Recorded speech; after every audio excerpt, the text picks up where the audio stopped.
Hi there, I'm Dr. Karyn Kanowski and welcome to How to Draw a Puppy. Now, full disclosure, I am a veterinary surgeon. I am not an artist. So if you are hoping to find a masterclass in the art of drawing, this might not be the one for you. But if you are looking for a way to make your drawings less cringeworthy and more fridge-worthy, then you might have come to the right place. One of the trickiest parts of drawing any animal is getting the anatomy right, getting the angles, the joints, the proportions looking like they should.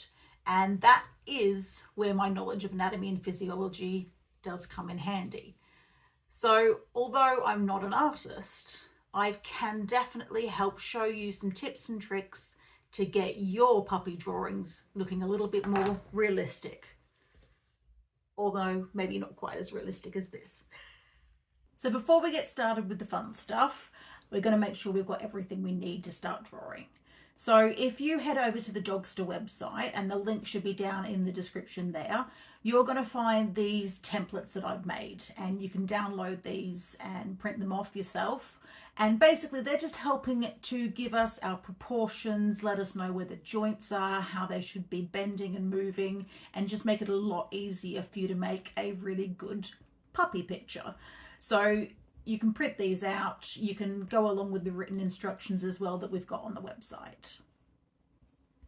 Right, so in terms of the equipment I need, got my templates over there. I've got a sketch pad here. You don't need anything fancy. You can use scrap paper in your beginning. Very importantly, I've got my pencils with different hardnesses.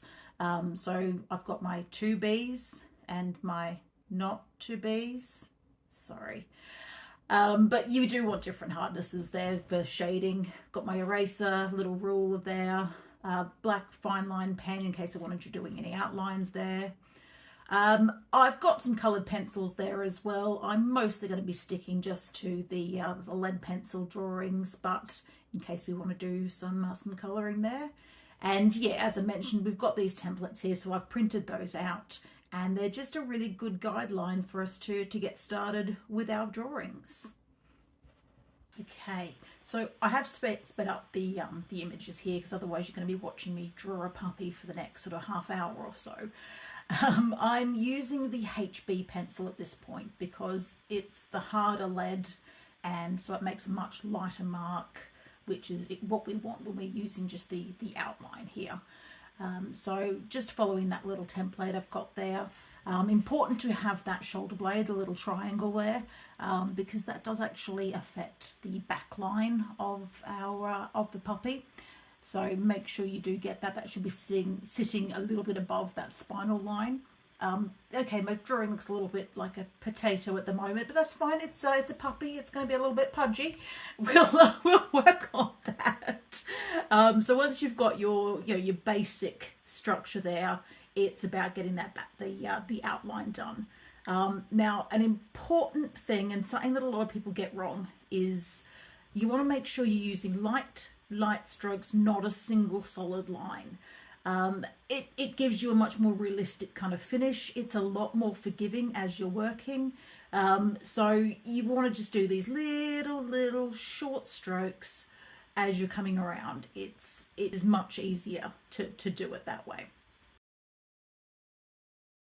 So just coming around, doing that basic outline, slightly less potato-like now, which is great. We're doing the legs on the other side, so you just want to make those so they're sitting sort of slightly in front of and slightly higher than the legs on it on the near side. That just gives us that depth there. So from here we are going to look at the head, and that's a close-up view of our little template with how I've just divided up the little sections just so we can get an idea of where to place everything. So I'm going to use the ruler. Don't do exact measurements. It doesn't need to be that precise. It just gives me an idea of where to start and finish my ear. It gives me a place of where I can be starting and finishing the muzzle. And it also shows me where I need to be placing my eye. So it just helps with those proportions. With the eye there, I've got some other images of those on the written instructions, but I've got the little spot in the middle there just to make it look like there's a little bit of reflection on the eye, and just rubbing out some of those initial marks. And now it's sort of all about, I'm using the 2B, and then I'll be using the 4B as well, because as you can see, it's coming out much darker. It's a much softer pencil, and it just allows us to do sort of a softer edge, do some shading around there as well. So again, it's not precise. It's just about coming around, coming softly, making that all soft edges, because this is looking, well, he's definitely looking like a pudgy Labrador puppy, and they're all about the round soft edges. So just using a light hand with that pencil. Now, I'm happy with the lead pencil, but if you want to go for broke and make yourself a chocolate lab, then you can certainly grab your coloured pencil and do some colouring in. So again, totally up to you. If you are colouring and shading, just do it in a way that's following sort of the shapes, the lines and the anatomy of the dog, and that just, it gives you that more realistic kind of finish as well, as if the shading's actually the fur going in the right direction. So that's our chocolate lab. Now I'm going to cover off very quickly our sitting puppy. Just very, very quickly. Again, I'm going to cover, you can find more detailed info on the written article, but basically following that same pattern, starting with my very basic outline and structure, and then coming along, filling in the outline. Again, little short, soft strokes, so I can get that outline there. Got a little short tail. I can see a terrier coming, I believe.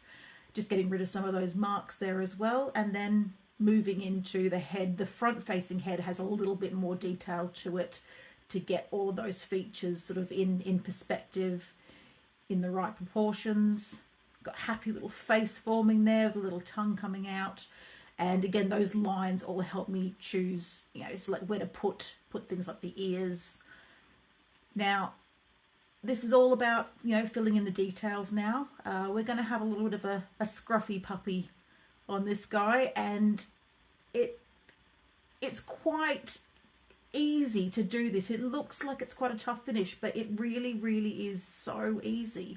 You're just using little short strokes, again, following the shape and the lines of where the body is going. And, you can end up with a really cute, fluffy little outline very, very quickly. I'm using the 2B pencil on that, adding some fluff around the ears, a little bit of detailing coming through there as well, making the outline just a little bit more fluffy, and you can go further if you want to have a longer coat as well. And that's the finished product. Voila!